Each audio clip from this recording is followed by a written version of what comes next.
मैं कौशल किशोर ईश्वर की शपथ लेता हूं कि मैं विधि द्वारा स्थापित भारत के संविधान के प्रति सच्ची श्रद्धा और निष्ठा रखूंगा। मोदी मंत्रिमंडल के विस्तार में यूपी का खास ध्यान रखा गया। केंद्रीय मंत्रिमंडल में राज्य मंत्री के रूप में शामिल किए गए मोहनलालगंज से 2 बार के सांसद कौशल किशोर अनुसूचित जातियों में गहरी पैठ रखने वाले नेता माने जाते हैं। इसके साथ ही कौशल किशोर पारख महासभा के राष्ट्रीय अध्यक्ष भी हैं। साल 2003-2004 में यूपी की तत्कालीन मुलायम सिंह सरकार में राज्य मंत्री रहे कौशल किशोर पहली बार केंद्र में मंत्री बने हैं। यहाँ उन्हें आवास और शहरी मामलों के मंत्रालय में राज्य मंत्री का पद मिला। आइए जानते हैं इनके इस राजनीतिक सफर के बारे में। साथ ही ये भी जानेंगे कि आखिर इनका नाम शपथ के बाद से सोशल मीडिया पर बाकियों के मुकाबले क्यों ज्यादा लिया जा रहा है।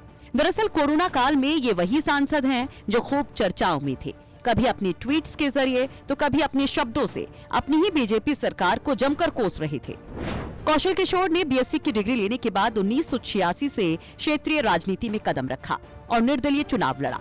उसके बाद उन्होंने राष्ट्रीय भारतीय कम्युनिस्ट पार्टी ज्वाइन की, जहां उन्हें जिला सचिव बना दिया गया। कौशल किशोर 2002 में मलिहाबाद निर्वाचन क्षेत्र से विधायक बने और मुलायम सिंह यादव की सरकार में राज्य मंत्री बने। लखनऊ के मोहनलालगंज संसदीय क्षेत्र से कौशल किशोर भारतीय जनता पार्टी के सांसद हैं। साथ ही साथ बीजेपी के अनुसूचित जाति मोर्चा के यूपी प्रदेश अध्यक्ष भी हैं।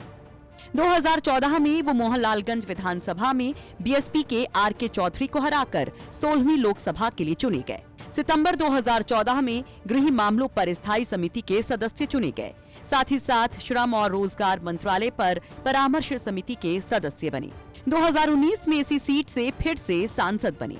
कौशल किशोर की पासी समाज में मजबूत पकड़ मानी जाती है। आपको बता दें कि 2019 के चुनाव के दौरान अमित शाह कौशल किशोर के लिए जब प्रचार करने पहुंचे तो संसदीय क्षेत्र के लोगों से वादा किया था कि आप लोग कौशल किशोर को सांसद बनाइए, इन्हें मंत्री और बड़ा नेता मैं बनाऊंगा। और अब ये तस्वीरें उसी वादे को निभाने की तस्दीक कर रही हैं। अब जरा सुनिए कौशल किशोर ये जिम्मेदारी मिलने के बाद क्या वादा कर रहे हैं। पंडित दीनदयाल उपाध्याय जी का जो मिशन है, अंतिम व्यक्ति का उदय, उस पर जो काम करने का काम कर रही है, उसी के तहत जो है हम लोगों को और इस मिशन को नीचे तक के ले जाना है। जो लोगों को भी सुविधाएं शेष रह गई उनको दिलाना है और बाकी प्रधानमंत्री मोदी जी जो कुछ भी जिम्मेदारी देंगे उसको निभाने का काम करेंगे और जनता का जो विश्वास है ईमानदारी से, पारदर्शिता से काम करेंगे और लोगों का हक और अधिकार दिलाने का काम करेंगे। जातीय आधार पर, सामाजिक आधार पर भी लोगों को सरकार में भागीदारी देने का काम हमारी सरकार कर रही है, तो इससे लोगों को का विश्वास भी बढ़ रहा है और डॉक्टर अंबेडकर का मिशन भी पूरा हो रहा है। राज जहाँ तक है कि चुनाव की बात, तो केवल यूपी के चुनाव की बात नहीं है, पूरे देश से लोगों को मंत्रिमंडल में शामिल किया गया है।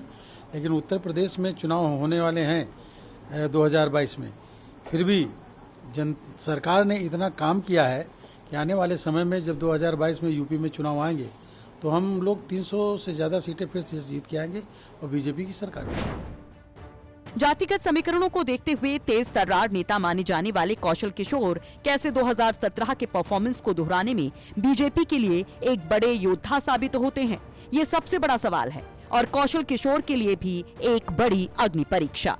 ब्यूरो रिपोर्ट, यूपी तक।